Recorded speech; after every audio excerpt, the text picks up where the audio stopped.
Hi, everyone. This is Brian Piper, and I am back. I guess I should say we are back with another Where Are They Now? The Industry Awards finalist podcast. As always, Elias, my co-host, is here with me. Hey, And, everyone. I'm sorry, Elias, I cut you off. What'd you say? No, I just said, hey, everyone. So today we have a very, very special guest. I think, right? I think I would call him very, very special. We've had some good ones so far. But today we got a really good one. I'm excited for this one. I've been excited for this one for a while. But before we get to that, how you been? Good. And I know we talked about this special guest, and I think we've been kicking this "Where Are They Now" podcast on a strong note, and it's exciting. I know we spoke about this special guest today, and immediately when we said the name, we were like, "Yes!" It was like that Spider-Man meme. We were just pointing at each other, Right? so Right? it's great. Yeah. I'm excited. I really am excited. It's what's fun about it is every time you and I talk about who we want to bring on next, we both sit there and it's like we're like giddy again. Like, oh, I can't wait. Like, it's so fun to talk to these people. I mean, I know we're we had John Schwartz on last time, and like we just couldn't stop going. We went way over the hour that we normally plan for these, and that guy just went and went. But he gives such great information and such a good vibe that you just don't want to stop talking. And not for not, it could end up that way again tonight. But What makes this really awesome is it really encompasses how many awesome people we have in the industry. And, this is just number 2, number 3 unofficially. So I'm really looking forward to today. I think the person that we're about to introduce has helped us out in so many different ways, has encouraged us in so many different ways. We've at least had, whether it's on a retail level or a, manufacturer level, we've been interacted with him, and one of the most humble and low key individuals you'll ever meet, but also one of the most influential and positive people you'll ever meet. Yeah, I would agree with that. Real quick before we bring him in. Yeah. So we're about a month out from Knowledge Fest. Okay. Coming back, right? How was Knowledge Fest for you? It was great. Yeah. It's Knowledge Fest I've had in a while. I have to say I was very excited about how many people were there. It was big, like big. And that was pretty cool to see. Industry awards were a lot of fun. Two guys that I was pulling for really hard came through. Brian Mitchell and Dean, obviously. Our guest. Well, yes, but let's wait for that one. We'll hold on to that one for a minute. So energy was great this year at Knowledge Fest, and what I'll tell you, and you can probably relate, the energy and the vibe and the feelings is back to what it was a couple of years ago. I know we kind of went through that COVID bump. Yeah. But, let's nix that out. Let's kind of hit the reset button, and Knowledge Fest Vegas was it. It really brought back everything that, brings that excitement, that vibe out. So many people, deservingly so, took some awards this year, and a lot of people that I call friends, they did too. And it's one of those things where it's happy to be there for your friends, because you never know what's really going to be the outcome of these. Because everyone that's on these top lists are all, in my opinion, deserving of winning in one facet or another. Yeah. I mean, everybody puts in a lot of effort for a lot of this stuff, and it's definitely good to see the guys that come out on top and the guys that participate getting better or learning what it takes to get further up the chain. Yep. And next year we're going to see different guys winning, and or different people winning, I guess. It's going to be fun though. So I think let's bring our guest in. Our guest is, I always give him a hard time and say he won Installer of the Year a long time ago. Yeah. And by long time ago, it's actually not too long ago, but today we have 2008 Installer of the Year winner, Mr. Jeff Smith himself. So let's bring him in. The Jeff Smith. How you doing, sir? What's up, guys? How's it going? Not bad, man. Not bad. It's a warm Florida evening. Try not to drop ice cream on your shorts. Trying not to drop ice cream on my shorts.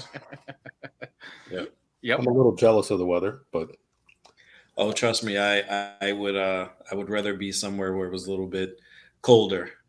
So I'm a cold weather guy. So I mean, Florida's weather was it's great for installing. Other than that, that's it. That's it. It's great for installs because you don't have to wipe the snow off the car, right? Yeah, I remember when I first moved here back in 2014. I don't know if you guys remember Tim Woodruff that used to work for Select Products. Absolutely. Tim was working for AMP.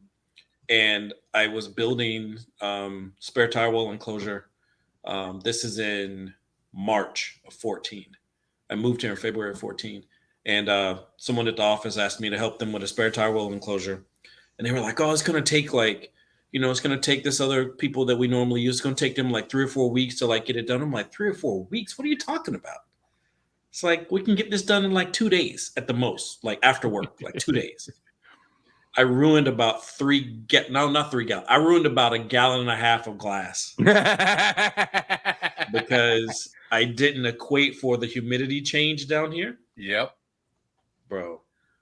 So I had to go dig out my, you remember the Select Products clock they used to sell us? Yep. I had to go dig that out because it's got a barometer and like everything on it. Yep. So you knew exactly what percentage of MEKP to use. Yep. And I'm like, what? Like, I'm mixing up like a full pint, and it's like 1 cc to like a full. It was ridiculous. I'm like, and it catalyzed like nobody's business. I'm like, wow. Yeah. It's crazy when you add the humidity and the little bit extra heat. Just bam. It was March. Yeah. Oh yeah. It doesn't matter. Couldn't believe it. I got used to it after that. So yeah. Yeah. I've just been guilty of mixing a hot mix, and I'm rushing. Like, oh my god, I gotta go. Yep. Yeah. It's funny you mentioned Tim because he's the one I got that joke from about dropping ice cream on my shorts. He used to call me. Tim was the great joker, man. I miss working with him. Yeah. I met him, and I lived in Denver at the time, and so when I would call him for parts or whatever, back in the Select Product days and stuff, he was, what are you doing? I'm like, trying not to freeze. He goes, yeah. And I was on the phone with him one day. He goes, dang it. And he's like making noise. And I'm like, what are you doing? He goes, I got ice cream on my shorts. And so from then on, I was like, dude, I'm stealing that. I'm stealing that when it's warm. Here's a little side note for you. So when I first came to AMP, I had never heard of this in my life. They once or twice a month, they would get breakfast pizzas.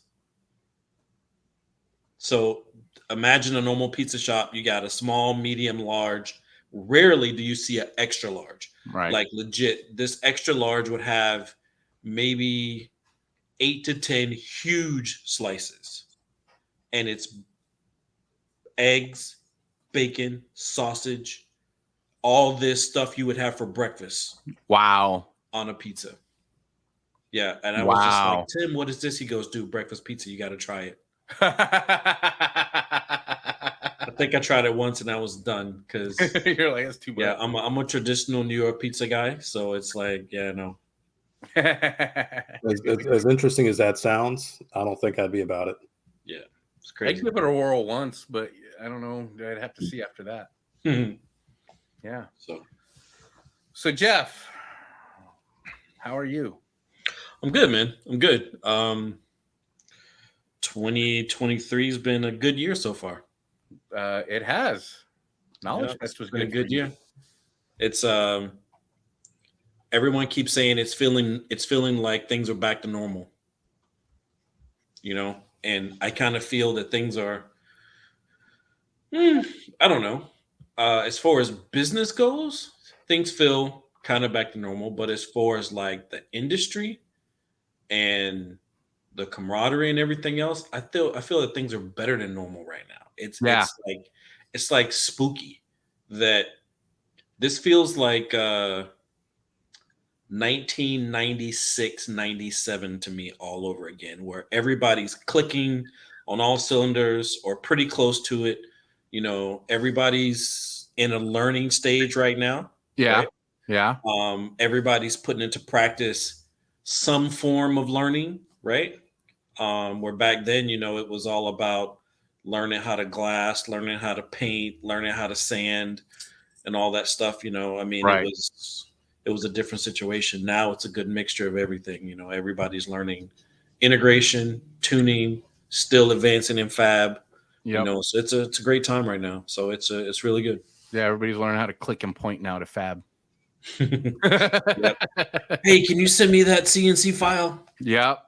It seems like what it's all about nowadays. Yeah. It's been interesting seeing how that progressed so quickly for our industry. And now you got guys. I joke all the time. We talk about this, and Elias and I have talked about this a few times. You see these guys ordering these 3D printers now that are big enough you can stand in them. I call them walk-in 3D printers because they're huge. I mean, they're printing entire center consoles and entire dashboards, and the one half of a whole trunk, or printing half of a car. Like the back half of a trunk of a car. They're just printing it to make panels off of that.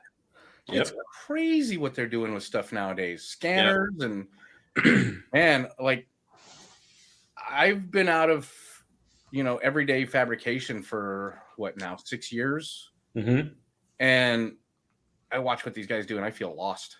Like I'm like, I got some routers and some router bits. I got about $4,000 in router bits. Does that do me any good?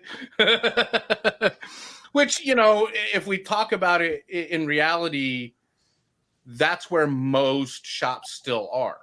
Yep. The vast majority of them, if they're doing fab, they're still doing it the way, I kind of know it, right? Yep.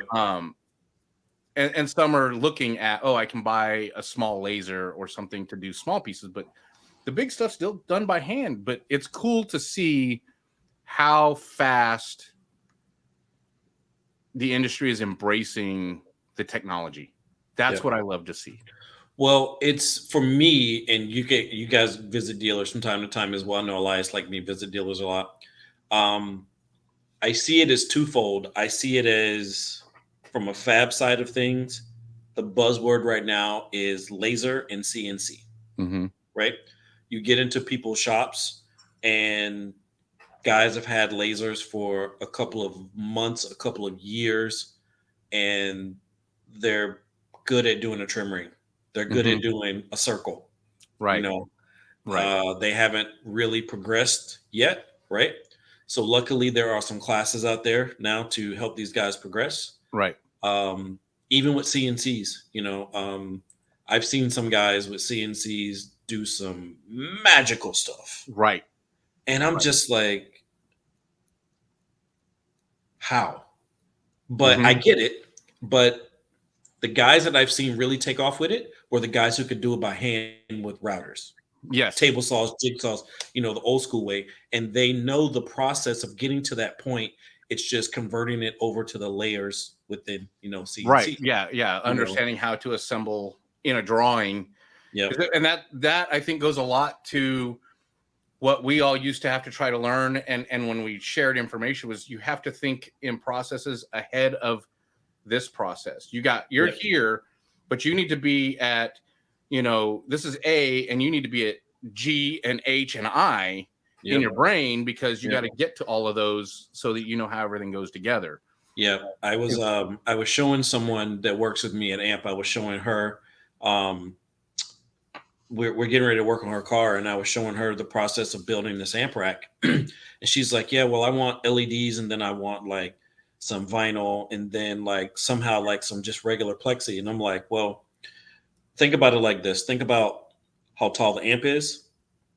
Think about how tall the floor is, and now we have to think in layers." Right. And then she was just like, "What?" And it took a minute, but once she thought about it, and we drew it out.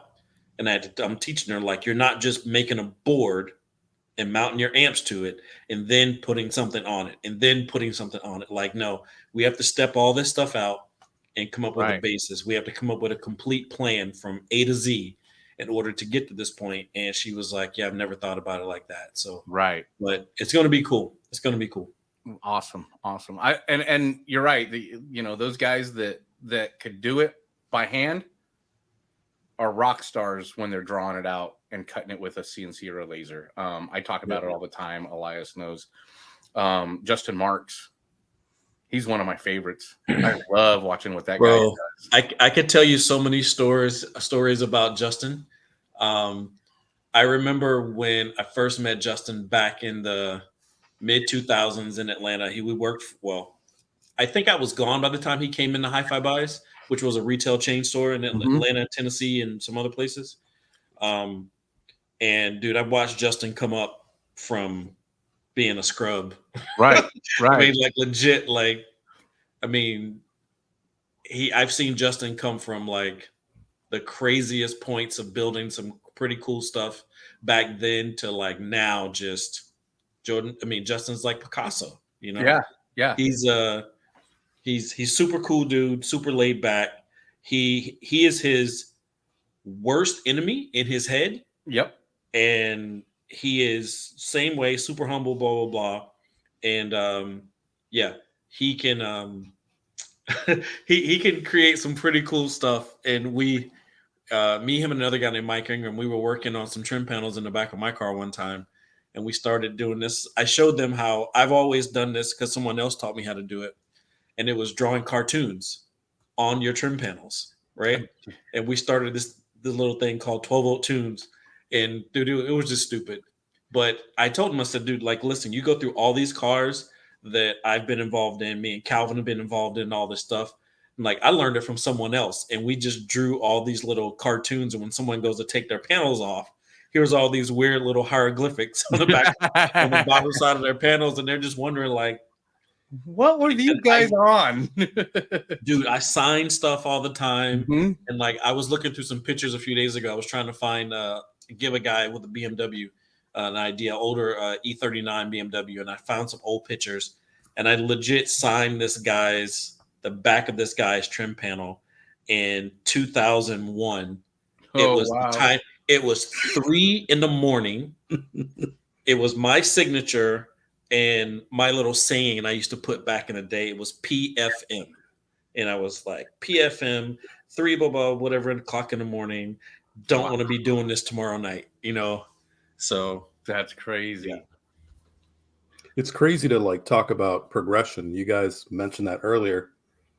Like for me, when I was leaving retail, we had barely dabbled with a small like CNC and small laser machine. And now like everyone around me is like bigger machine, you know.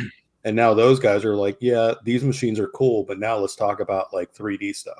Yeah. You know, I was at Ada's shop earlier, and you know, he has like one of his cars has a whole bunch of like those 3D dots like all over his car. And I'm like, so you're doing this for work and for personal use? Like, take it. And he's like, I use it on everything. I'm like, that's cool. Yeah. Put the dots in there and do the scanner. Yeah. You can get all the contours and everything else.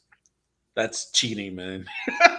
But it's not. I mean, I know it's not now, but dude, man, you know how many moles you would have to do to get that process back in the day? Right? Yeah. How many times did we, you know, like if you wanted to replicate a trim panel, so you took fiberglass and like you put plastic on the panel and taped it all down, and then you laid glass on it to make a mold, and then you pop the glass off, and then you tape it and wax it, and you make the panel so it's the right size. Yeah. how many times and how long, and now you throw some dots down and scan it, and you're 3D printing it, and it's done in a couple days. Yeah, I'll never forget the first time I was introduced to plaster Paris, and I was like, "What?" And my buddy Calvin was like, "Yeah, so we make a mold of one side, and then we'll make a mold of that, and then we'll make a plaster mold, and it'll make the reverse of it, and then we have a mirror image of the other side of the car." And I'm like, "Show me." Yeah, and I was like, Yep. Wow. Well, I remember like Dan Ungaro and those guys, when Dan still had Soundscape, they were doing like the silicone molds. Yep. Making parts and stuff. Yep. Crazy stuff. It's crazy to see like how, like, I got in the industry 2004, but it's like it's crazy to see the evolution of 2004 to now. You guys obviously have seen a much more, longer journey timeline, but it's like you get one car in the CNC machine, you save that file, next time it comes in, click, click, click. Wow. So, only 2004, that's it? Yep. Wow. He's a baby. I don't think you had 1 year installer of the year yet. No, not then.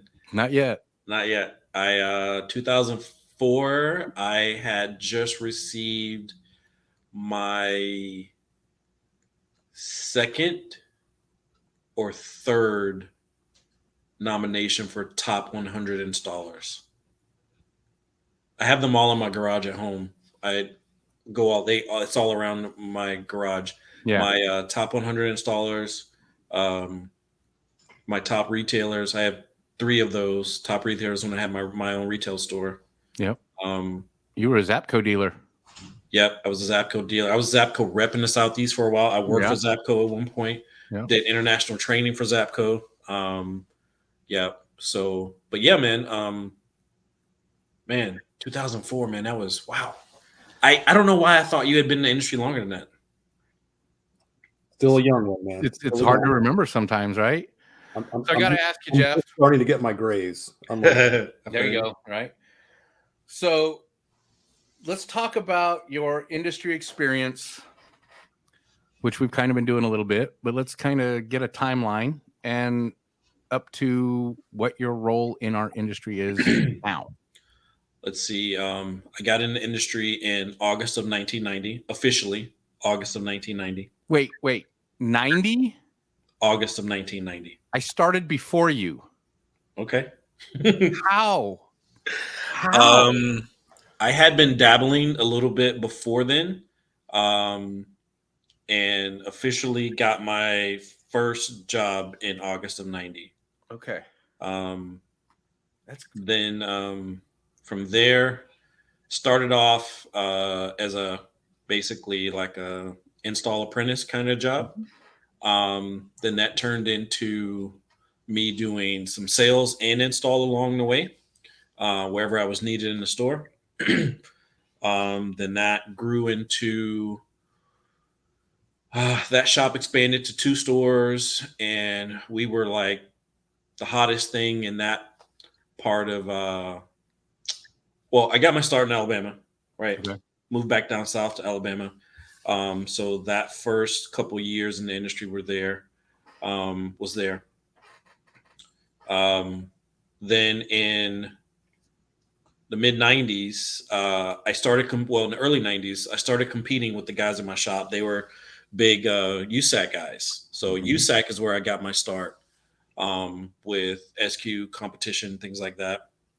And Iasca was the devil to us back then. It's like, you don't want to go deal with those guys and blah, blah, blah. So it so happened that there was a show going on and I was in Atlanta visiting. And I went to a show and I was like, oh, wow, this is different. So it's like, all right, cool. And I met some guys that worked at another shop and their cars were cooler than our cars. So I'm like, okay, they're about 45 minutes to an hour away from me. So up in Anniston, Alabama. So I was like, all right, cool. I'm gonna go see these guys, say what's up, blah, blah. So I went to these guys' shop, dude, and it was totally different than my shop. Totally different. So I'm like, all right, cool. So I started hanging around with these guys more, understanding what they were doing. They sold brands that we didn't sell. So that's where I first got turned on to like Image Dynamics, first got turned on to Zapco, first got turned on to Denon, because in my shop, dude, we were Pioneer, Alpine, Autotech, Savard, Soundstream, Crystal. Wow. Dude, we had USD at one point. We were MB Cord at one point, Crunch. Dude, we had it all at various times. But anyway, so I met these guys up in Anniston, and dude, and they just totally turned me on to a different way of life. And it turned into a point to where I would get off work at 6 o'clock, drive an hour north to go hang out with these guys and work with them till whenever we stopped, whatever time in the morning that was. And then I would drive back home that night and go right back to work the next day. Oh my God. When the days when you could function on like 30 minutes of sleep. Dude, and it turned into like weekends where I would drive up on Friday nights and I would stay the entire weekend with these guys, and we would work and build all weekend long and tune and all this stuff. And it was just a totally different way of life. This is how I met Earl Wills, and his whole family, Barry, and and Rodney Wills is how I met all these guys. And yeah, man. So anyway, that took me so far. And then Calvin had come to work with me. He was a customer of ours at my shop in Birmingham. And then he came to be an installer at our shop. And then me and him and another guy who was from the Anniston crew, we all decided to move to Atlanta. So we moved to Atlanta. And that was just like another step in progression, because they were doing stuff way beyond us at one point. Dude, we were going to like weekend shows at the Hi-Fi Buys events. Dude, our weekend shows were as big as finals. You know, I mean, those were big. It's 100 cars on a weekend easy. Oh yeah. You know, dude, it's me, Calvin, Scott Harris, Shane Haynes, from our little crew. Dude, there's all these guys over there that we had just come into contact with: Terry Miller, Stuart Allen, Nick Scott, Troy Milner, all those guys from his shop. Dude, you name it. So Biscuit, Michael Bischoff, he worked at Hi-Fi Buys. He was already there. Doug Potter, Billy Brown, like all these dudes, man. And Jeff Head and Jeff McIntyre, Chris Shipley, man, like all these dudes, man. I mean, you'd go to our local shop, our local shows, and it'd be like finals, like no joke. You're talking about the caliber of cars was just insane. That's crazy. You mean that 300M that Billy Brown did? Oh yeah. That was a culmination of a lot of people. Randy Lively and a bunch of other people, man. Matt Turner, dude. There were so many talented guys in our greater Atlanta area, dude. Like no joke. You could have, man. And we all worked for the same company, just at different locations, dude. And like no joke, there was nothing no one could do between that entire clique of people. There was from install to sales to tuning to just selling the whole process, dude. It was amazing. I remember back in the day, you know, for me competing, I lived in New Mexico, so there wasn't a lot around. Like, I mean, we had shows and they were decent. I mean, they were, you know, you'd go to a show, there'd be 40 to 60 cars for a local show. But then when we really wanted to go, we were trying to, you know, we were calling up, we'd find out in the magazine where shows were, and we'd be calling them, hey, who's registered? And they're like, why? Because if Gary Biggs or Mark Eldridge or Pat Clodner or somebody like that was there, we knew there was going to be a big enough showing that it was worth going. And we were kind of chasing those guys to go to shows that were big enough to be worthy. You know, like we're like, yeah, our shows are all right, but we want to go to like these shows where there's, you know, 100 cars for a weekend. And sometimes you're there one day at one show, and then you're driving Saturday night to get to a show on Sunday in a different city. To then turn around and haul ass home back to New Mexico. Dude, we did that all the time. We would do Saturday shows, and sometimes, depending upon the organizer, whether it be Terry Miller, Terry Floyd, or whoever in the Southeast, we would have 2 shows on the Saturday, or we'd have a show Saturday and have enough time to drive to the next show on Sunday and then be back at the shop on Monday, you know. But dude, like I met Chris McNulty doing this type of stuff and doing shows like this, Keith Turner, like all the guys from that Virginia area up in there, dude, doing shows, like Mark Richmond and all those guys from Team Ohio doing shows, dude, like so many people from all across the country, man. So the competition thing was like really big for us. It was still a big is, thing. of course, still is for some of us. I But wish it let's was see, bigger. after that, what was that? I wish it was bigger. Yeah, There's a lot it's more still. of I it. mean, it's still growing. I mean, we're still like we're planning another couple of events coming up here pretty soon. But okay, so moved to Atlanta, stayed in Atlanta, worked for Hi-Fi Buys, worked for American Radio. Then I left and went to Cartoons. Cartoons is where I think I really started putting myself and some other guys on the map, because we had already come from Hi-Fi Buys, and I was the first person to go to this shop, Cartoons, and they were a good shop. They were kind of some of the good go-to guys, and later on in life, some of the other guys that we all know came through that shop. It was like as soon as I was leaving, then Bretto was coming through, Right. you know. Yeah. And I worked at Cartoons from 2001 until the end of 04. And then at the end of 04, I took off and opened up Audio Designs of Atlanta, my shop.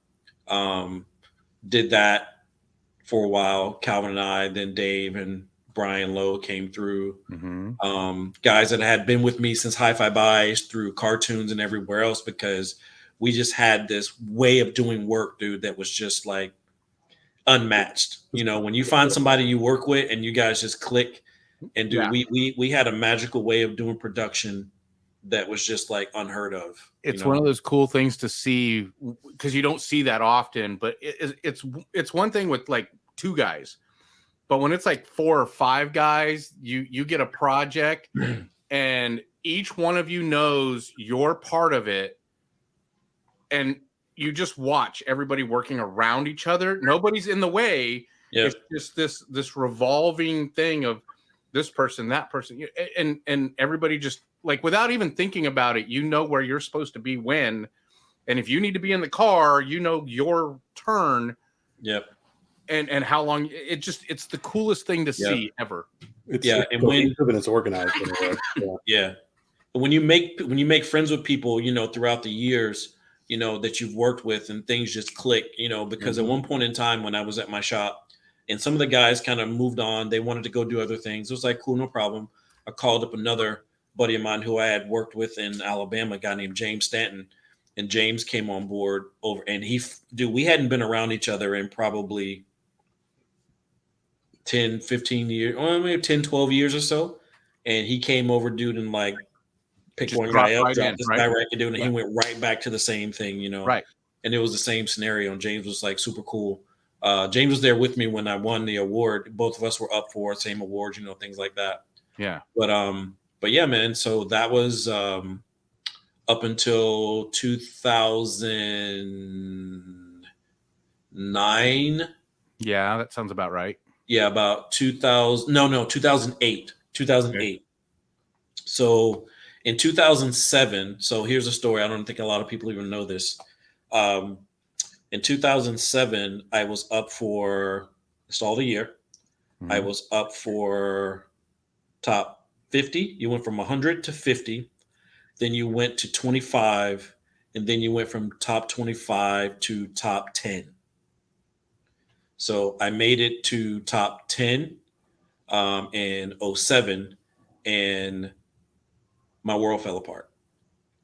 So I had 2 Tahoes I was building for Major League Baseball. I had just come back from Italy with Electromedia. My retail shop was the first Hertz Audison dealer in Atlanta. We were the first master dude, went to the master training at Icona, Italy, at their factory there. Saw the bit one when it was just a drawing on the chalkboard and a scratch piece of paper, right? Wow. The original concept of bit one before it even came to life. Then I came back from that. I had these 2 projects to do for Major League Baseball, and my dad had 2 heart attacks and 2 strokes in a week. So that legit shut my world down. Like I had to walk away from my shop. I had to walk away from like everything. And I never forget the day I had to call Solomon and I had to tell him like, I can't do this. Like I got to drop out because my family, like I got to, Right. my family comes first. I got to do this. So I don't even remember who they pulled from the alternates. But yeah, so I pulled out in 07. Things come around again the next year. We had done even more cars, even more work, things like that. And got nominated again in 08. And then my shop got broken into. I remember that. Really crazy situation because I was in a strip mall next to a home theater store and like a custom home building shop for the houses in my area. And then like 2 food places, a coffee shop and like a wing place. Yep. And they took the power meters off the entire building to kill power to the entire strip. Wow. In order to break into my shop. And I had some pretty famous rappers' vehicles in my shop. I even had the Legend. I had Harry Kimura's Legend in my shop. Oh, wow. During that time because Ben Vollmer had it. He Yeah. had just bought it and it was at my shop. And so, yeah, I had some pretty famous rappers and producers' vehicles in my shop. And they took this van and the rear seat was out of the van because we were building some enclosures and stuff in the back. And they used the van to put everything else in, all the inventory and all this other wacky stuff. They took all this stuff from around the shop and loaded up the van and stole the van and they took this one guy's motorcycle, put it in the van, Oh, the whole nine. geez. So anyway, that was a big pain in my butt. I remember when that happened. That was we were all on the Insider back then, but I remember everybody was like, man, if we can help, we'll chip in gear, we'll chip it. Like everybody was willing to do whatever. Yeah, I remember that, dude. That was awesome. And I remember some guys, they were like, man, it's just too far gone. Like the amount that was taken and what was gonna take to get you back up and running. Dude, it was crazy. And what was so crazy was that my insurance company tried to say it was an inside job. And I'm like, what? They have video footage from 2 different businesses where I left the shop and what's funny is that I was in the shop working and the car pulls into my parking lot and they loop the front parking lot and then they pull around back and loop the back parking lot. And I have security cameras in the shop so I could see if there was someone, if I heard anything, I could stop and look. But until there was a reason to go back and look, I hadn't even realized that they had looped the parking lot to see who was there. And then when I left to go deliver a car, I literally pulled one of my customers who turned to be my next business partner. I pulled his Dodge Viper truck out of the shop and I was going to take it to him. And he lived about 8 miles away. And I was about 20 minutes gone from the shop. And you see the car pull back in the parking lot. They pull in the front and then they pull around back and then it leaves. They came back probably 3 hours later, 3 hours later, and you see the car go straight to the back of the building. You see 3 guys jump out, and then all of a sudden you see the power drop. Right? See the power drop. And luckily, the shop on the end, the home theater shop on the end, they had a security camera that watched their back door, and you see the guys run toward the power side of the building, and then you see them all run around there, then the power drops, across the whole situation. Anyway, that was a long situation drawn out. Took years to finally get that stuff kind of worked out because what come to find out was these guys were part of a crew of other guys who were breaking into stereo shops around the metro Atlanta area. And part of their crew broke into another stereo shop that was part of a pawn shop in which they stole guns out of. Wow. So that turned into a federal case. Right. And dude, everything got held up for like years, like insurance, like everything else got held up for a long time. So during that time, I was doing some really low key custom work for another shop on the other side of town. And those guys were super cool with us. They were a local distributor and a retailer. And they were like, hey man, like if you want a place to work, like we got a spot up here. You can bring your whole crew up here and like you can work with us and blah blah blah. You keep all your custom stuff, your own customers, yada yada yada. So that was at Sound Sensations at Marietta. Mm-hmm. So when I won the award, James and I and Brian and Dave, we were all up there, and Calvin, we were all up there at one point. So that's why my Install of the Year award says Sound Sensations on it. Right. Because I was working there at the time. Because that year, if I know if you guys remember, Elias, I don't know if you were even coming around at that time.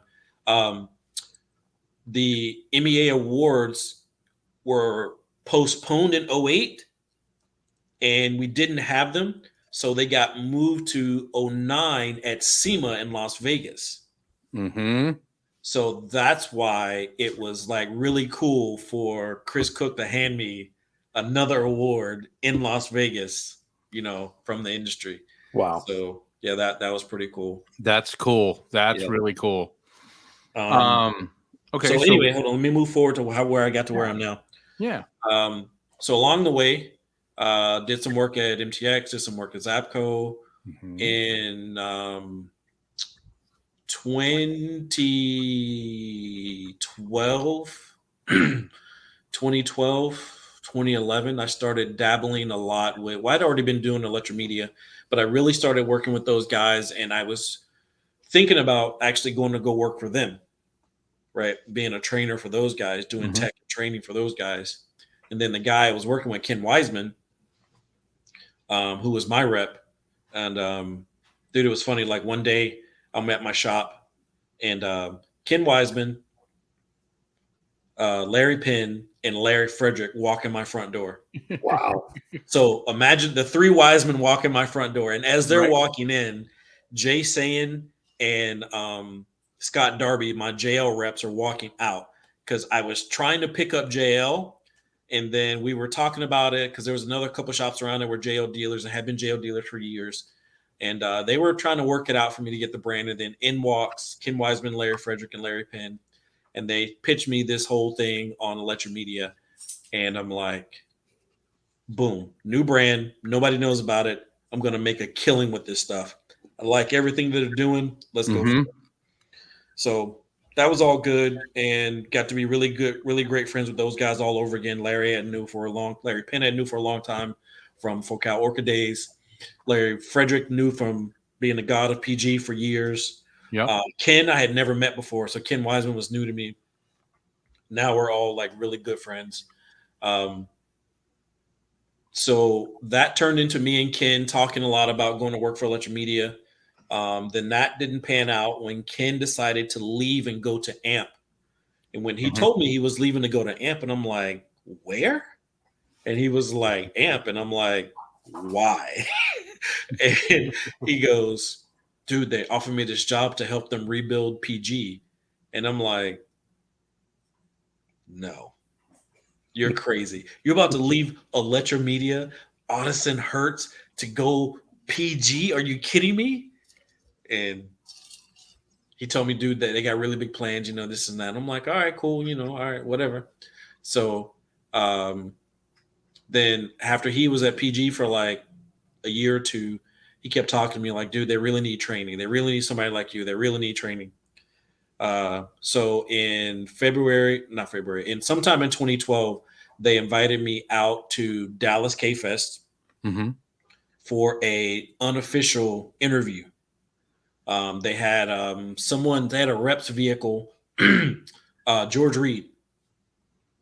They had George Reed's Cadillac in the booth with a bunch of elite audio gear in it, PG elite gear that Lake Town Speed and Sound had built for him. And they were having some tuning issues and setup issues, blah, blah, blah. So I got in and kind of helped work with them with that, got everything working pretty well. And then there was another Camaro that was there that belonged to one of the other guys who worked for AMP. I had no idea who he was. I'd never met him. And we talked about how to build a system in his car and all this and all that. And there was all these guys I'd never met before asking me all these questions about industry stuff, how to build this, how to do this, and what I would do in certain situations. And I didn't realize that I was being unofficially like interviewed for this position, right? Right. So that evidently panned out for me. And then March of the following year in 2013, I got called to come down for an interview. And it just so happens I was already on my way to Spring Break Nationals in Daytona. And they were like, come on down for interview, blah, blah, blah. So I went down for interview, and the rest is history. Been at AMP officially since October 13. And here we are today, 9 years later, almost 14 years. Almost 10 years. Almost 10 years. Almost 10 years. Yeah. So what is your official job title with AMP now? If you were to look on a piece of paper, my official job title is Director of Training and Events. Okay. Yep. Director of Training and Events. If you were to ask me, or I guess it would depend on who you ask, what I do here, I do a lot. All the things. I do a lot. Yeah. I help support a lot of our other teams and categories under our company, whether it be sales, marketing, product development, unofficial tech support. Sometimes it's a lot of PD, product questioning, design, validation, stuff like that. Box parameters, speaker testing, just the think tank. Sometimes when we have think tanks, so that's what I do besides answering the phone, answer questions pretty well. Well, on the heels of that, you won one of our newest awards this year, which, technically it's not part of this conversation, but it is, because all of everything kind of led up to Vendor Support of the Year for you. Yep. Which, not gonna lie, a little green about that. It's a cool award, man. But like I was trying to explain to someone else, it's a weird thing if you really think about it. When you think about vendor support, I've had to explain this to a couple people. I am not tech support. Within my company, my job is not tech support. What vendor support, and that's to not take away from anyone in my company that is a part of tech support. What I do is vendor support. And I believe I've talked to you guys. Mm-hmm. I've talked to a million different people. Some people I talk to on a daily basis. Some of the guys I talk to on a weekly basis, whether it's, hey, man, do you guys have this in stock? Hey, man, does this fit this vehicle? Hey, man, I'm having a problem with this. Hey, do you know where I can find this? Or I'm tech support when tech support is closed. Right. I'm the bridge to your salesman. I'm the bridge to the broken website. I'm the bridge to a guy who came from your shop and went to someone else's shop, and you're trying to find someone in a different state that can help him. Hey, man, I'm building a car. Can you help me with some stuff I need for this particular project? Hey, man, let me bounce something off of you. Hey, man, I got to build a test bench that can drive big ass amplifiers. Yep. Yeah, it's all sitting down here still. Dude, I'm everything. And one of the things that I'm going to speak on this, and hopefully it helps someone. I'm also, because I've done it and other people have done it to me. Mm-hmm. I'm also a pretty good sounding board, right? Someone's having a bad day. Someone's thinking about leaving their company to go to another company. Someone's asking me about what I think about so-and-so, or somebody just wants to let off some steam, I'm really, well, I shouldn't say that. I think I'm pretty good at always giving someone a different way of looking at things. Excellent. Right? Yeah. I don't want to always pour gas on the fire. Right. But I want you to think about something else before you go make a big mistake. Yes. Right? Yes. Because the last thing we want is someone out of a job, losing their life or just leaving our industry because they had a bad day, they had a bad conversation, they had a bad experience, whatever the situation may be. Because no matter where you go, dude, if you sell tacos, if you sell cell phones, or you're dancing on a pole, there's going to be a bad day somewhere in your life, Right. no matter how it goes. There's no sunshine and butterflies every single day at every single job, no matter what it is. You could be retired and win the lottery and have more money than you know what to do with, and you could still have a really bad day. Yep, definitely. Yeah, it's not all about the best case scenario every single time. Yep, definitely. So basically, what I grasp from all that is that Jeff is HR for tech support. That's the takeaway I took. No, man, like legit. When I first came to AMP, dude, there were even now, dude, we have some experienced guys in tech. We have some pretty green guys in tech. But even when I came here, I pretty much, figured out like, okay, a lot of guys have come through our tech support and have worked their way, like hard work their way into other jobs. Like there are guys in tech, like when Catalano came through tech, right? Nathan Winsek, who is our now, I don't even know what his title is now. He's like one of our senior general managers or product managers of like all the integration stuff under PAC and audio stuff. Dude, Ernie Hartman, who's like master MECP guy, who's one of our, I think he's our senior engineering technician right now, or lead engineering tech. Rick Costello, Tony Tassillo, like, dude, all these guys, that are in our company that have worked their way through our tech support department. Like, dude, one of our biggest IT guys started in tech at our company. Wow. The self-taught IT guy who, like, dude, if he left, our company would fall apart. Yeah, he legit knows all the Jenga pieces in everything tech for our company, Yeah. But yeah, man, dude, there's a good thing here at AMP. It's there's people that have been here since day one. Dude, I mean, day one. My very first salesperson that I ever worked with at AMP, or that was calling on the shop I was working with, Jeff James in 1992, still works here. Wow. And we laugh and joke all the time about the old days and how he'd call us this day and blah, blah, blah. I mean, I've had 5 different sales guys here in my retail life before I came to work here. And all but one of them just retired, Ed Sugar, and Tim Woodruff, who doesn't work here. He works at Dow now. Yeah. But other than that, the other 3 guys are still here, just like everyday businessmen. One of them was my rep when I was in retail. Yeah. Artie. Yep. Oh, Artie. Artie's a jewel, man. Artie's a good guy, man. We have lots of fun out on the road. Yep. I can agree to that. Yeah. So I wanted to ask you something.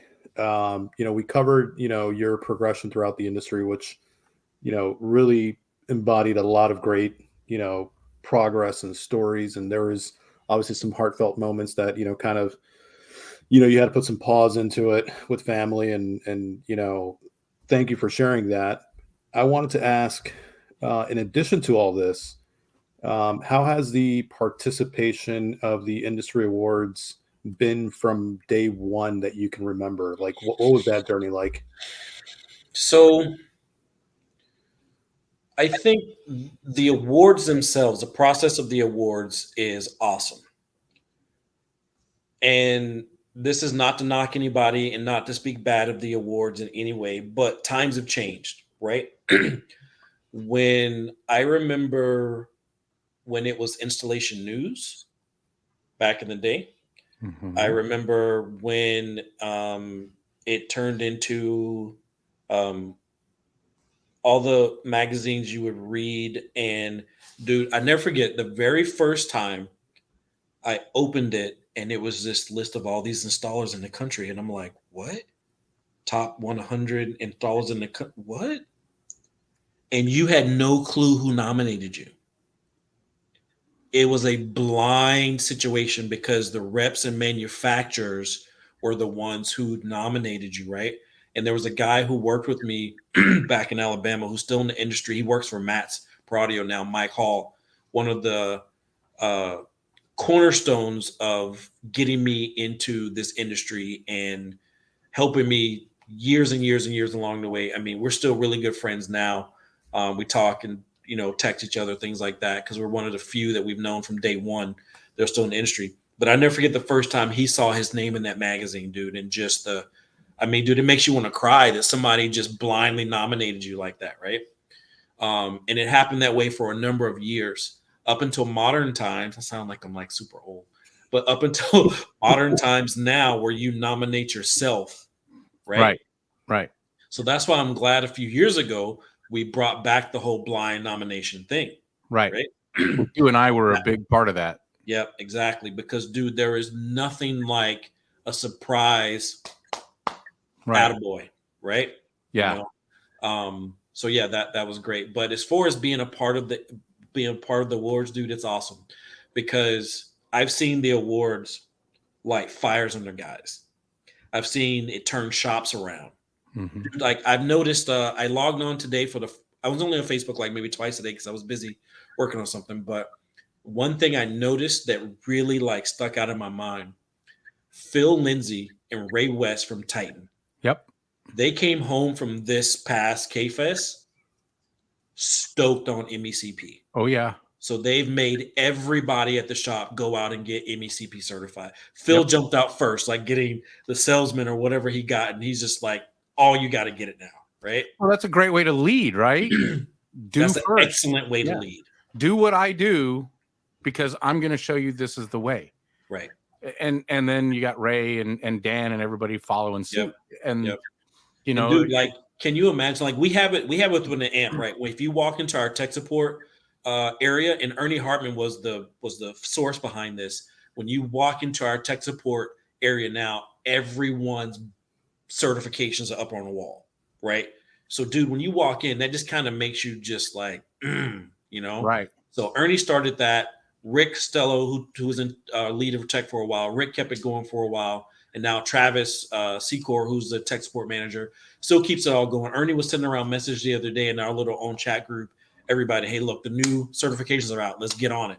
Mm-hmm. So that's a big deal. But as far as the other awards, man, Amp's won a lot of awards for integration and materials and all this other stuff.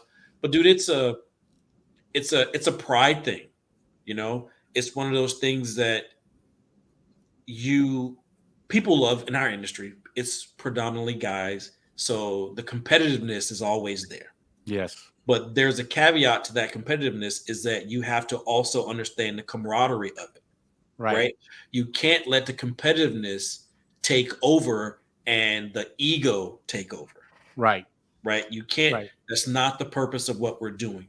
Because when you look at the musicians, right, and here comes the American Music Awards or the Billboards Awards or all these other shows, dude, they go, you know what? I'm going to put out even more music next year because I want that award. I'm going to put out better music next year because I want that award. I'm going to do a better video than this person. And nobody wants to get the Taylor Swift Kanye West situation, right?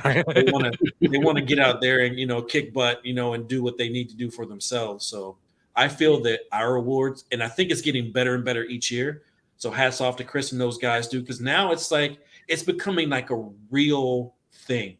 Yeah, dude, we're showing up, we're dressing up, dude. It's like a legit thing now. It's like a legit production now. That's one of my favorite things to talk about now is when we go back a few years to this, like to the Gaylord in Texas, right? When we were doing Knowledge Fest in the early, teens, and most of us showed up. We showed up in if we didn't show up in our work shirt, it was a polo and jeans and tennies, right? At best.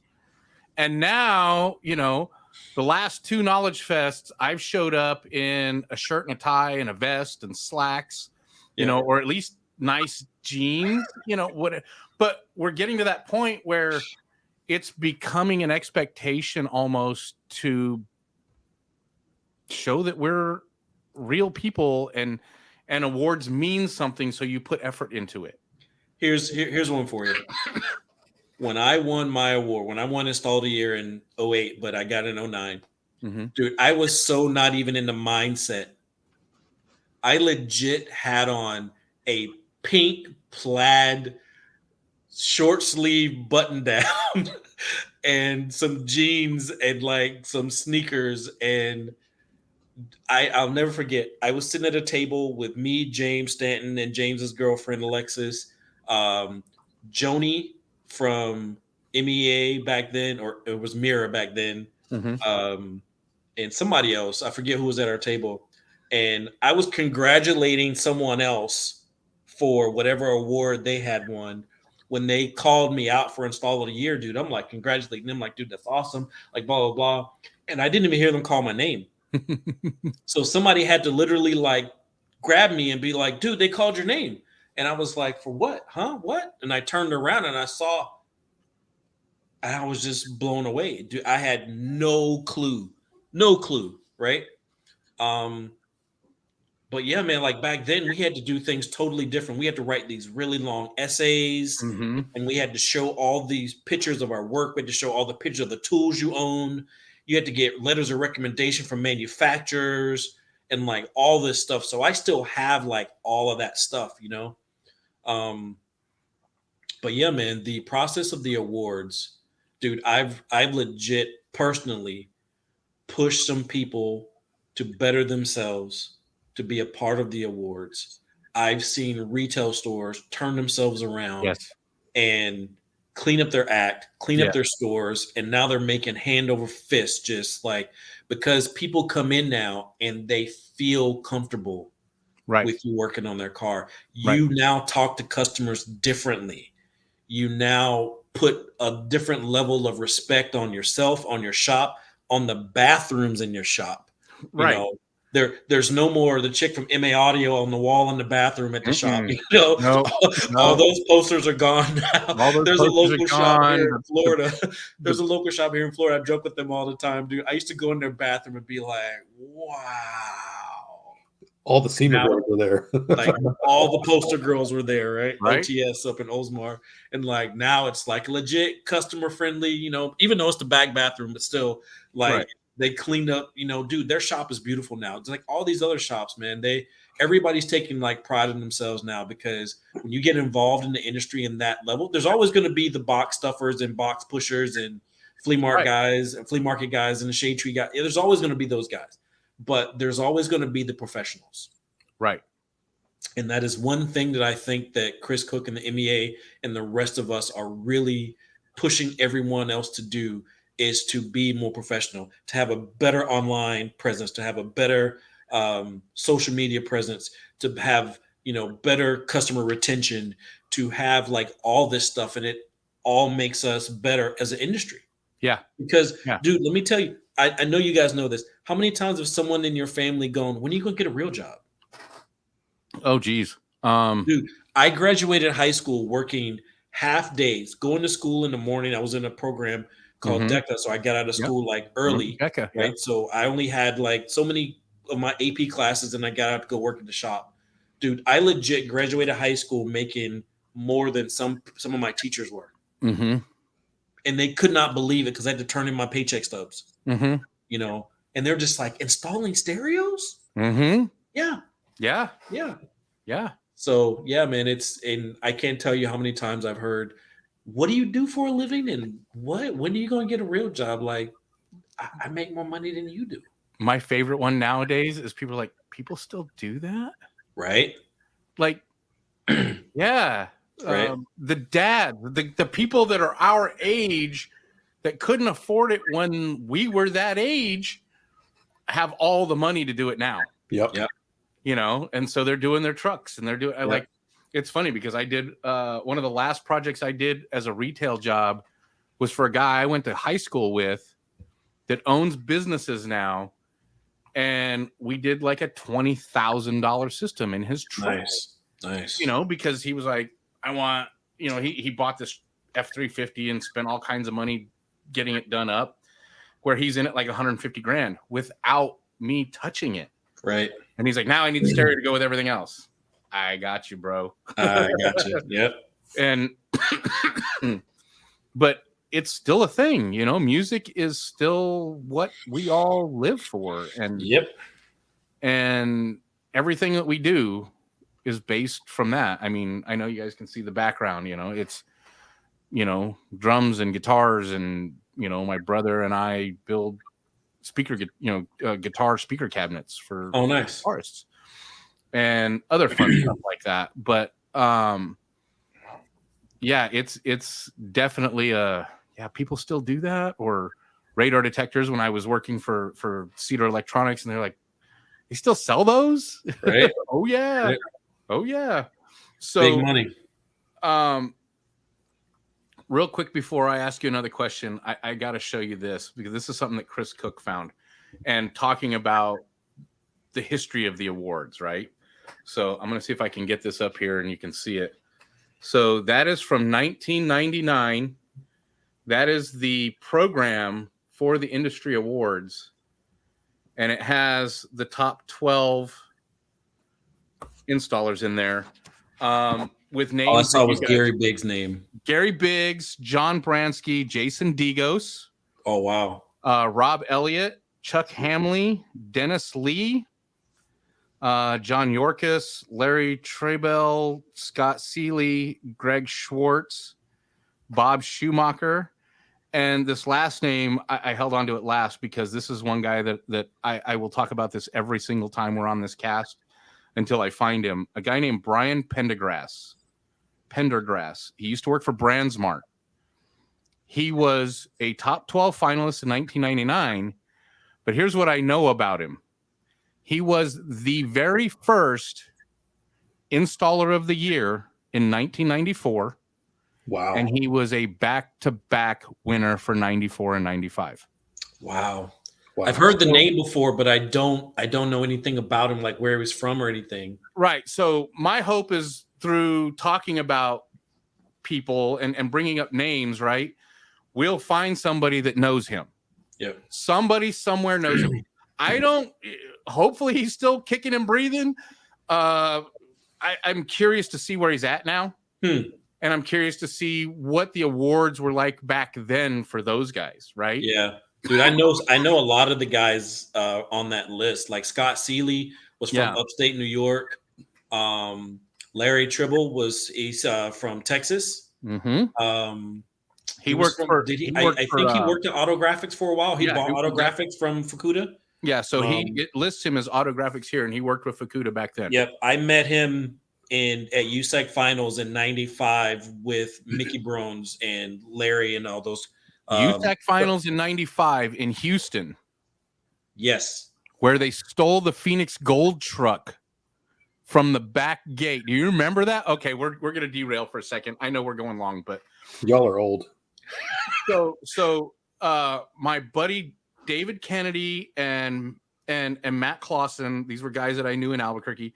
We built David's car and we drove. That was like in October, I think, right? Yeah. We drove from Albuquerque, New Mexico, here to Corpus because my parents still lived here. So it was like a 1,200 mile drive or something stupid like that. We drove all night. Got here. It was cold as shit. We hung out here for a couple of days and we went to Houston to go to finals. And I remember we were there and they were doing the drivers meeting or the competitors meeting. The guy with that, it was like a light blue mini truck that had a camper shell on it. It was a Phoenix Gold truck. He was running late. So he just he parked and ran in. And I guess he left his keys in the truck or something. And somehow between all the guards at the top and the guards at the bottom of the ramp, because if you remember, you had to drive up that big ramp to get inside. They all let the guy go and rolled out with this custom truck. Wow. It was crazy. Yeah. Crazy how that happened.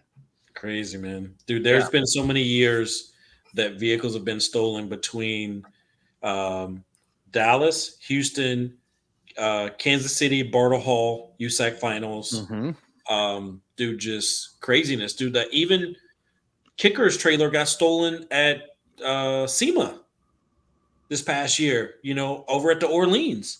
What? Dude, the trailer they brought, the tribute Bronco, the new Bronco for Alamo. Yeah. They brought that thing. It got stolen out of the parking lot over at the Orleans. The trailer. Empty trailer. They just took it. People are crazy. People are crazy. The cops told them, Yeah, it's probably in Mexico by now already. Yeah.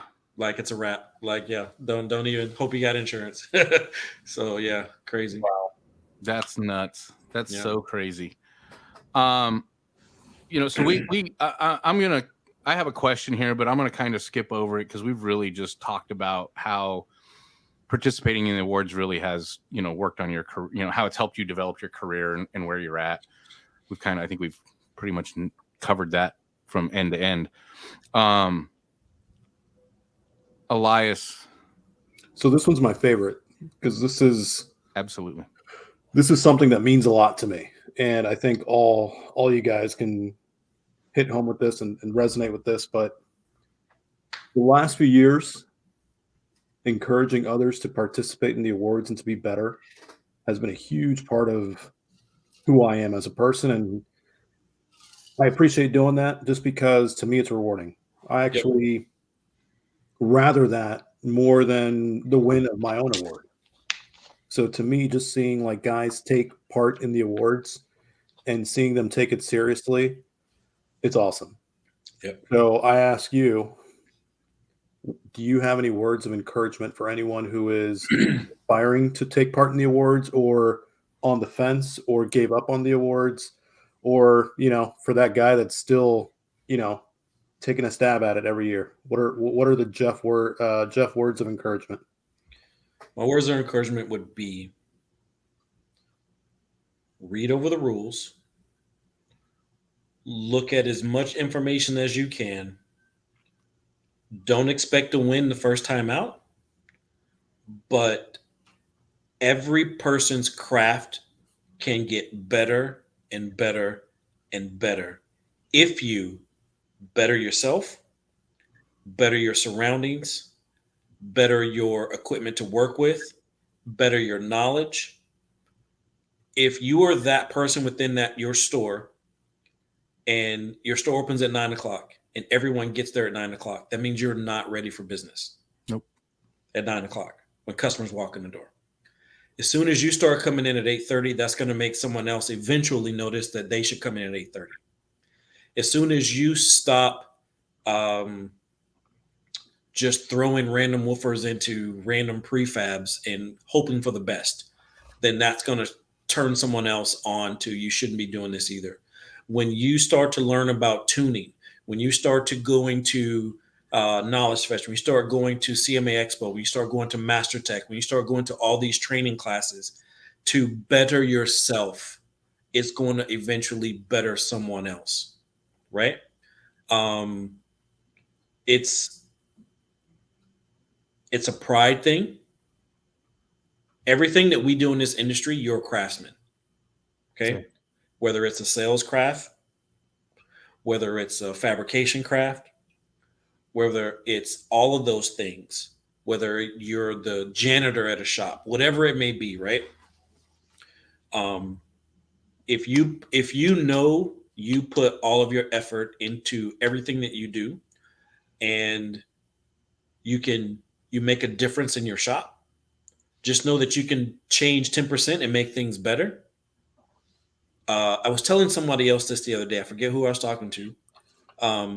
But I heard something on a podcast a few weeks ago, motivational speaker. I picked that up from like somebody. I forget who it was. They turned me on to this motivational speaker. But the guy said something, dude, that just like rocked me. And it was, if your motto, or if you catch yourself saying, this is the way I've always done it, is your mantra for life, You're doing it wrong. you're doing it wrong. Yes. If this is the way we've always done it, like DSP, box building, fab work, this is the way we've always done it. We don't need to change. This is the way we've always done it. Oh, those guys over there, they're doing what? They're doing CNC, they're doing laser. Those guys are tuning like this. No, I do it by ear. It's the way I've always done it. That's fine. I mean, hey, listen, if that's your thing, so be it. But guess what? There's always a different way to learn. There's always a different process to learn. We can always better ourselves. Yes. Never get stuck in the scenario of this is the way I've always done it. You can always better yourself no matter how you look at things. So strive to be a better owner, a better salesperson, a better manager, a better installer, a better technician, a better window tinter, a better detailer, a better parking lot sweeper, a better father, better husband, like whatever it is, bro. Be a better friend to your other, friends in the industry. You know, help that new guy in the industry. Help that new lady dude. There were so many young ladies who were nominated for award. That was encouraging. Yes. Like so encouraging this year. That was so awesome. Right. Yeah, man. Just for those of us that's been around long enough to remember what the wire colors in the 77 Pontiac looks like. Dude, we should be, not only if we're still grinding and learning ourselves, we should be encouraging everyone we come across to be doing the same thing, man. Right. You know, stay connected. Kickstart dinosaurs and stay connected, bro. Stay connected. That's what we have to do. Stay connected. 100%. I love it. So one thing I like to I think about every time we have this conversation, and Elias asks this question, because Elias gets to ask this every time.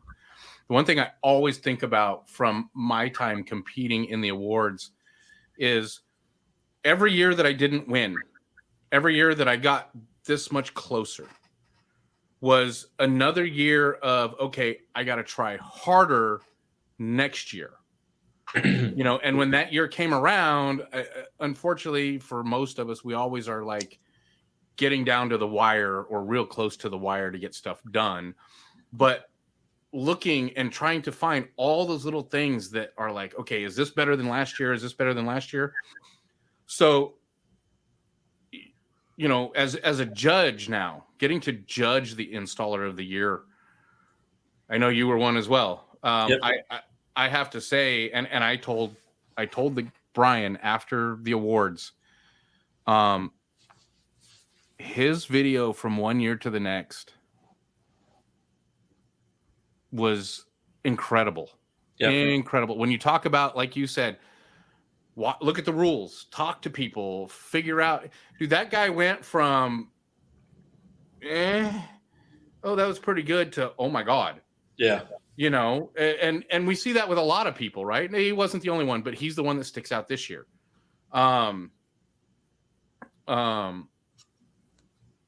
Just seeing what people will do and how far they will go from one year to the next, and how driven some of these people are from one year to the next. Yep. They want it that bad that one year to the next makes a big difference. And having been one of those guys that got nominated when you didn't get to nominate yourself. The first time I got nominated by Jay Kent. And I get a phone call and they're like, oh, congratulations. And I'm like, what? Wait, what did you say? Yeah. And, so I made top 100 that year and I didn't go any further, but it was, okay, now I've done it. Now we're here. Yep. So then it was, okay, I have to make it again. Yep. I need to do the work so that those guys see me and I make it again. Yep. And again and again. And, it went like that for years. Yep. One of the things that I make a personal goal of for me personally is even when, like, up until this year and last year, I was up for the manufacturer support award. Before that, I hadn't been up for awards since I was, installed the year in 2008. But what I find myself doing is taking the people who win and I go, okay, I know that guy. I know that guy. I don't know any of these other guys. Right. Who are they? What are they all about? So, like, the guys who won Retail of the Year, Sound Solutions, or Freeman. Sound Evolution in Houston. Sound Evolution in Houston. Yes. So had never heard of these guys. Right. Never heard of these guys. And I'm like, who are these guys? So I'm like, I have to find out who they are. Right. So it's super cool when you don't know guys. Right. And then you try to find out and you're like, oh, okay, now I understand. I don't do it to find out dirt on them and disparage someone, but I want to know who they are because I clearly can't know every stereo shop in the world. That just doesn't happen. It does not work that way. The guys at Freeman's, I've known those guys for a long time. I know the guys at Titan. I know the guys at Traffic Jams. But I mean, I know this installer, I know that installer. You know, I know this Trusted Tech. I know these guys, but there's a lot of guys I don't know. And watching the videos, being a judge, now you go, okay, that's who these guys are. Like I never knew this guy, Terry Dawson from Cartronics, right? Yeah. I knew Cartronics, but it was cool. Yeah, I know of the business, but I would have never known Terry unless he was nominated for this award. You know, right? So yeah, I mean, it's just little things like that, man. Like Alexis from, is it Alexis or Alex? I think it's Alex. Alex from Speaker Box. Yeah, up in Huntsville. Yeah. So I went to college in Huntsville. Speaker Box didn't even exist back then. Had no idea who these people are. Right. Like not like when I was in Huntsville, it was a company called Sound on Wheels, right?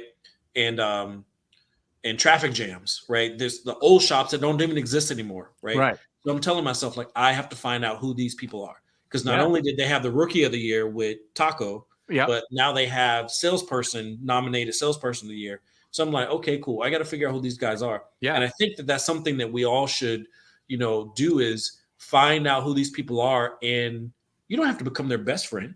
No. But maybe because you work for HKI, maybe because you work for CVDA, you need to recommend someone to even if it's not even your brand. Oh, there's some great guys up in this area when they have a problem, or whatever. I mean, dude, there's no matter what industry you're in, there is no point in making enemies when you should be making friendships and relationships with people, because you never know when you're going to need someone for XYZ reason. We've talked about this I think you and I have probably had this conversation, Jeff, and I know Elias and I have. We work for brands that compete heavily against each other, but I'm friends with pretty much everyone that works for the company he works for. And some of them I've been friends with for many, many years. Doug Dodson I've been friends with for a long, long time. But our industry, especially now, is so small, you can't really afford to make enemies. Nope. Not everybody's going to like you, right? And that's okay but you can't really afford to make enemies. Because that person knows somebody else that knows somebody else. And those words and those stories are going to make their rounds, right? And we've all made our mistakes, but you can't purposely go out to make enemies. No. It just doesn't work, because it's going to end up biting you in the butt.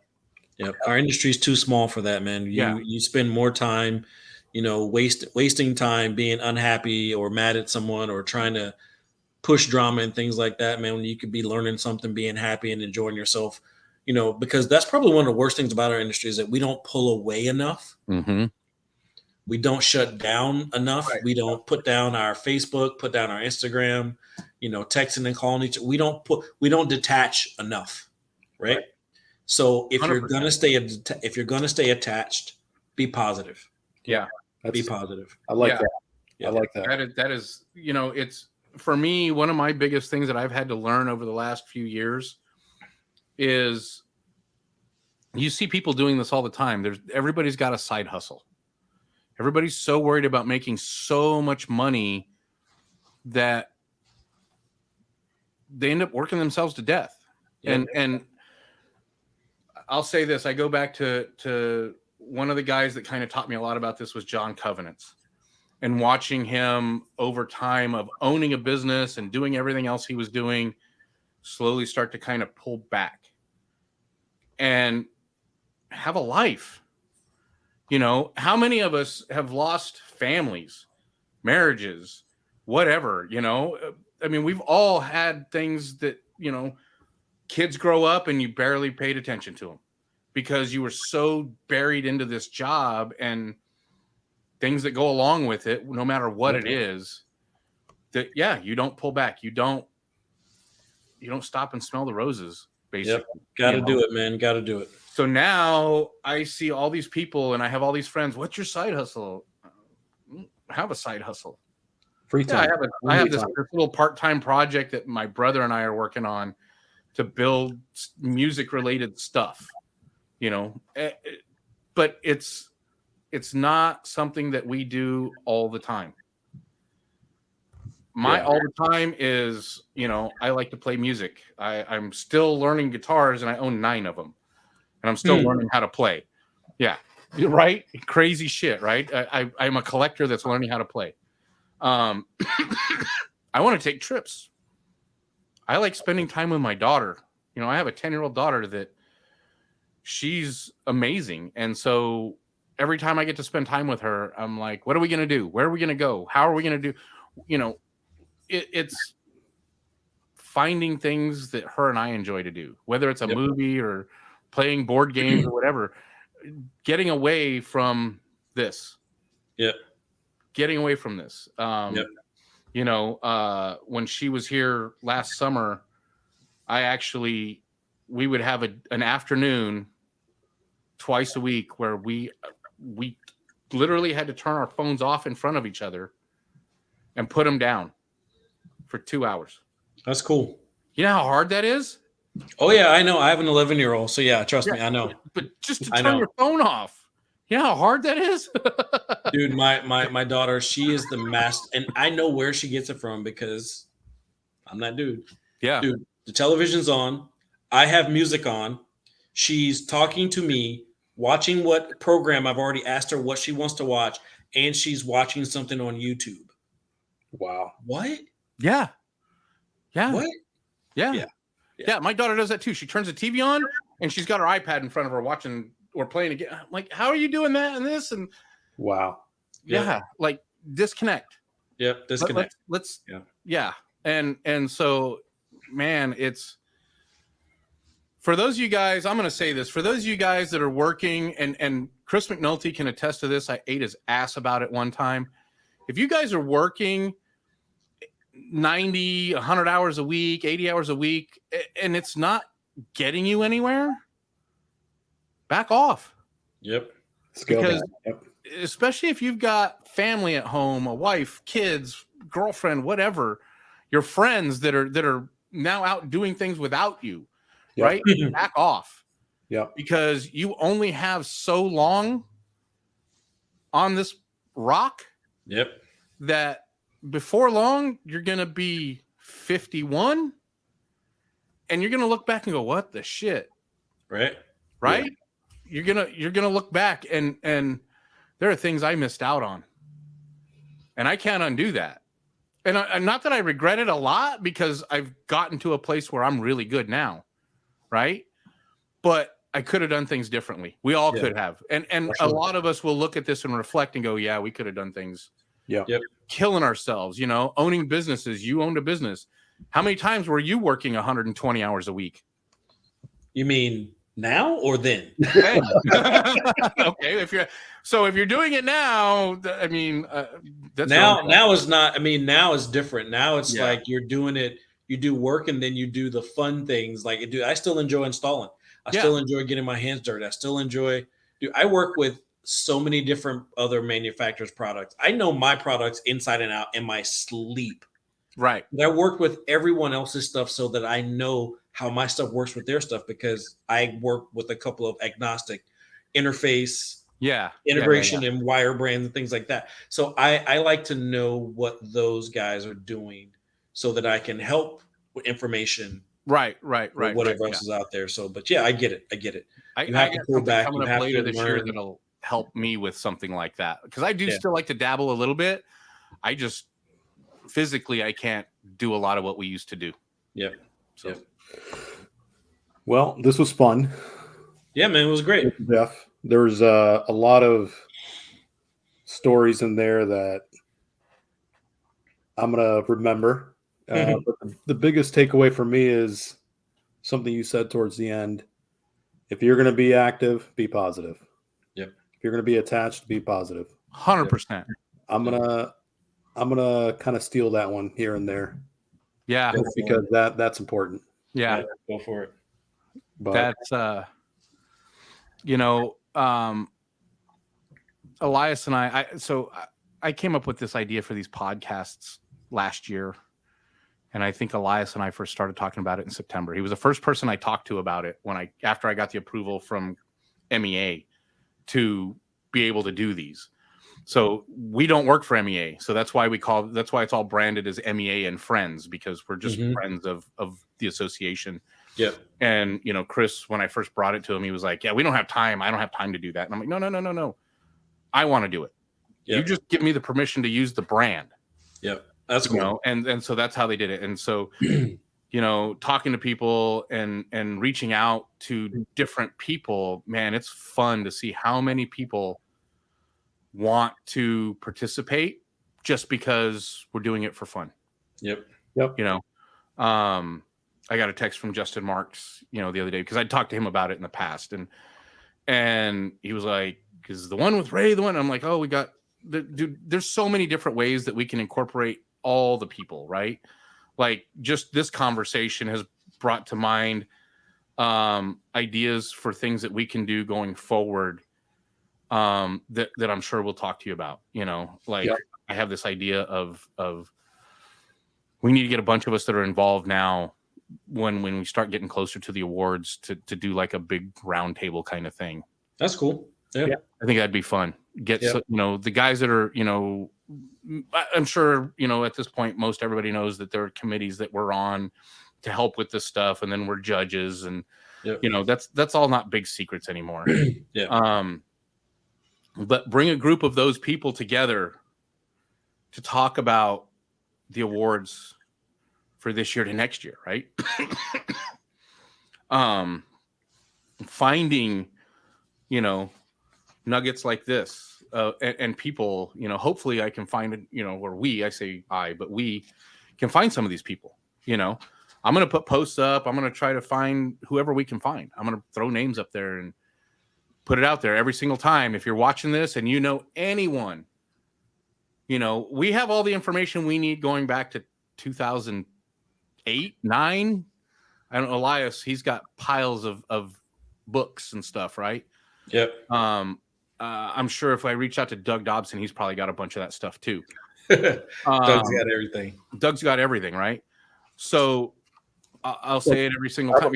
I'm just like stacked up. Oh yeah, that's what's up. So he was helping the other day. He was going through books, and we were, our magazines, and finding people. So we've got a lot of the newer people. What we're looking for is, the old school guys. 2008 and back, 2007 Look and back. Young John Shorts looks here. Right. Yeah, I remember that. Yeah. So and his video goes up tomorrow morning. So okay, cool. But yeah, there's so many ways to do this. And this whole Where Are They Now with the finalists, the great thing I love about this one, it's built-in content forever. Yep. We can go as long as we want to go because we'll never run out of people. Yep. As long as people want to participate, we'll never run out of people. We've got so many to go back and find. And then going forward, we've got people for a long, long time. Yeah, and we have fun doing it. And we love it. This is a cool format, man. Very cool. This is definitely, and I'll say this in closing, just on my part. Jeff, thank you. You've always been a great friend, but always someone that I look up to. Likewise with Bryan. Mm-hmm. But even more importantly, it takes us to influence, even if it's one person, or it could be 10 people, it could be 100, it could be all of them. Yep. But today, it really shows, someone like Jeff, who a lot of people look up to, a lot of positive words, and I think it's going to be well received. So thank you for coming on today. Not a problem. I appreciate you guys having me, man. Absolutely, man. So with that, we've kind of run way longer than we expected. This is another one of those, we kind of knew going in that, it just, there's so much history. It makes it tough to not want to talk about everything. So agreed. I apologize for running so long. But I don't think any of us had a problem with it. So with that, we're going to say goodnight, and we will definitely talk to you soon. All right. See you guys. Have a great night. Have a good one. That's it.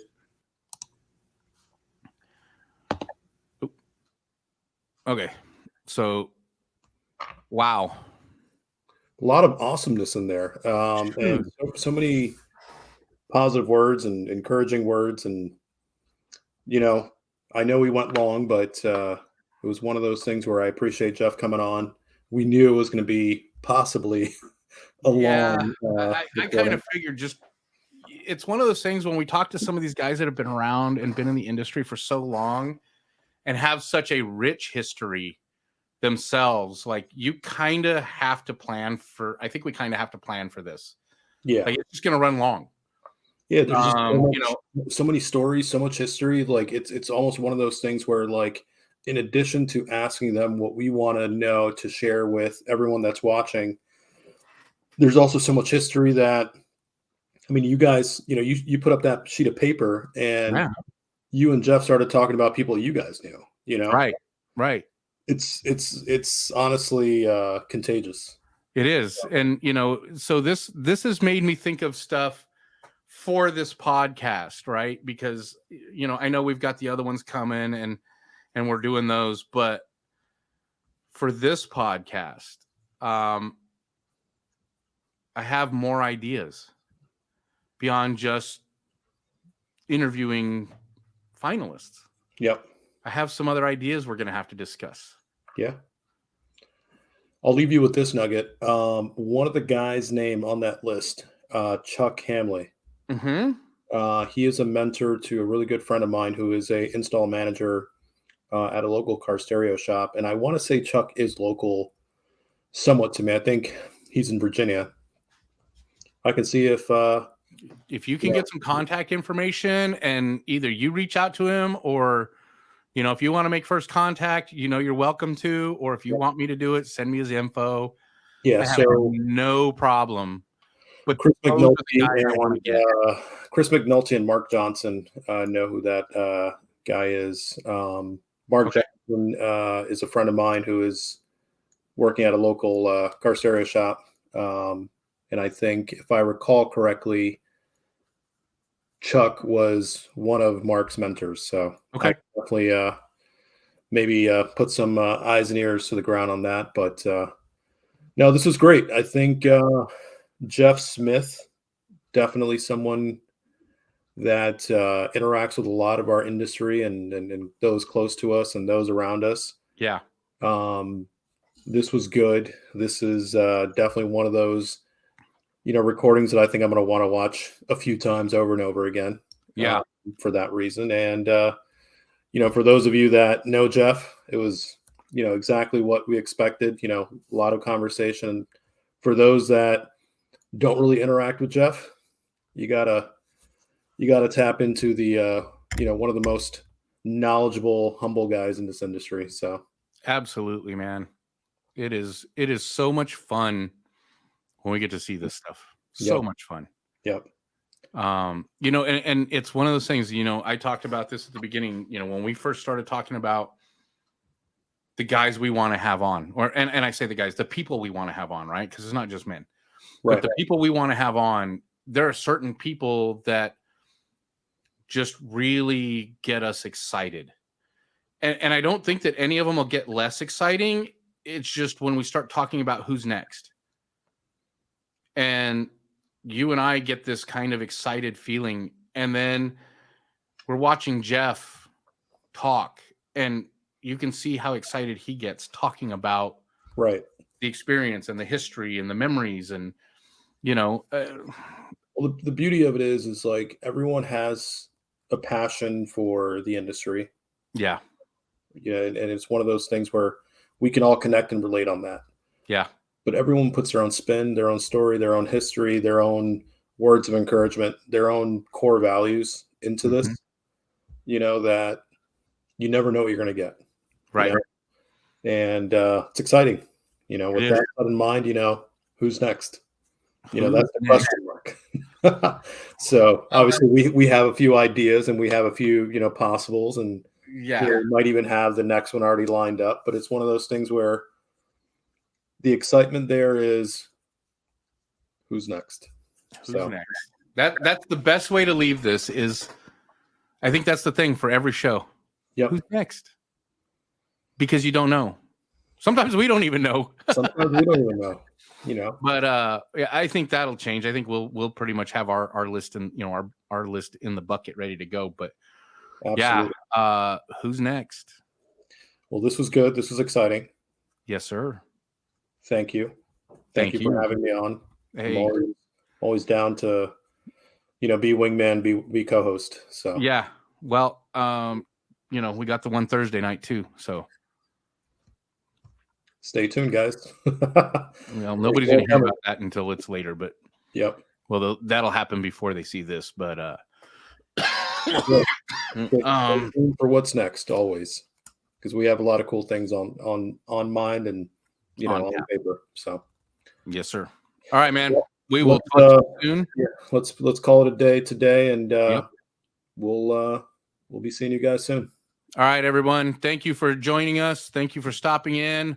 Hope you guys all enjoyed the show. And again, we'll see you soon.